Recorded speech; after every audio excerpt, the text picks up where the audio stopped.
Bonjour, ici LT Survival. Aujourd'hui, dans la vidéo, on va tester le nouveau microphone, un lavalier, l'Apple Pin là, amplifié avec un câble de 20 pieds. Les graphiques sur ma caméra me disent que le son rentre très bien. J'ai hâte de voir la qualité du son. Puis le son ambiant que vous entendez dans l'appartement. J'ai coupé le ventilateur qui, des fois, vient nous chercher. Il y a juste celui-ci qui fonctionne sur mon nouvel ordinateur. Donc, j'ai un petit ventilateur dessous pour le refroidir. Mais ce n'est pas le topic du vidéo. Donc, aujourd'hui, on va voir un couteau, le Harns Knight, okay, de la compagnie Harns, made in China encore. Pas une mauvaise qualité du tout. Restez à l'écoute, on revient après ceci.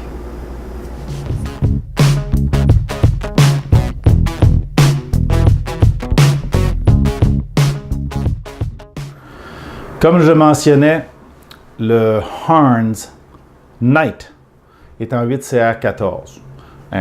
Pas un mauvais acier, c'est un acier commun. C'est pas le 8CR13 est encore plus commun, mais le 8CR14 un petit peu moins. C'est une des raisons pourquoi j'ai été attiré par le couteau.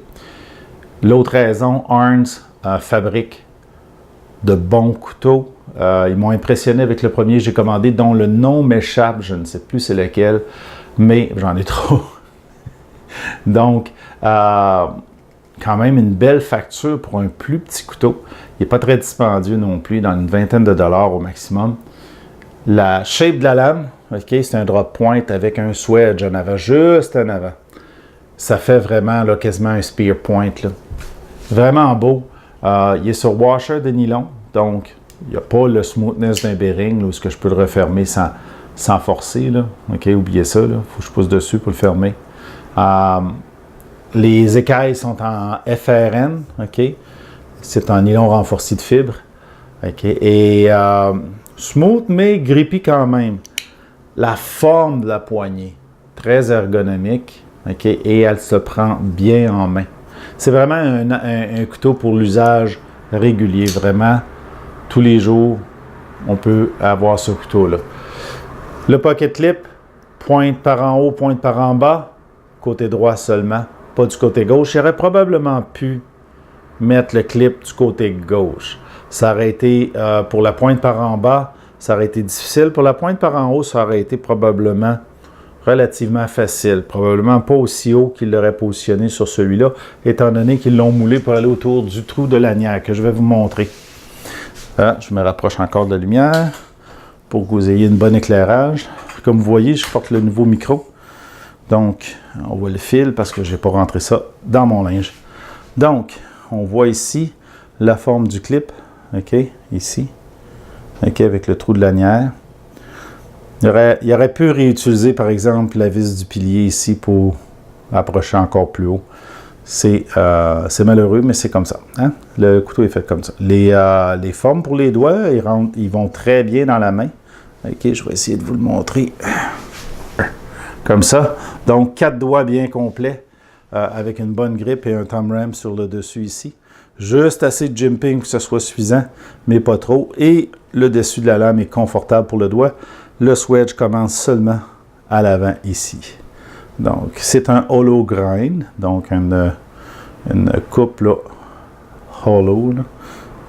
Là. Hollow ou hollow grind. Et puis, on voit ici le Knights 8CR14. Puis, on voit ici le Harns. Dans le marquage, très petit, pas trop intrusif. Thumb studs sont très efficaces. Liner lock arrive presque à la moitié de la lame. C'est parfait pour un couteau neuf. Des piliers. Donc, c'est un open pillar. Il y a 5 piliers pour un si petit couteau. OK, avec les liners en stainless qui ne sont pas ajourés. Donc, je retourne à la chaise. Dans mon port de tous les jours que j'ai fait... Oh, on va mettre la lumière dessus. Je commence aussi à perdre mes lumières. Ouais, les lumières, ça fait plusieurs vidéos que je filme avec les mêmes batteries, donc ils sont pas mal plus basses. C'est pas grave, on va le finir comme ça. Donc, il se déploie bien. Ça travaille très bien, c'est un liner lock. OK. assez petit. Par contre, les écailles étant un petit peu plus épaisses, pas les écailles, bon, les écailles elles-mêmes, ce couteau-là, il va aller à 14 mm .2 en avant, puis à l'arrière, à la partie la plus épaisse, il est à presque 15 mm. Si je me transfère en pouces, en avant, on va avoir 0.54, puis à l'arrière, on va avoir 0.63. Donc, vraiment, un couteau qui est un petit peu plus, il feel plus épais que les couteaux Ganzo, par exemple, comme le dernier que j'ai révisé, qui était à 0.5 true and true. Là.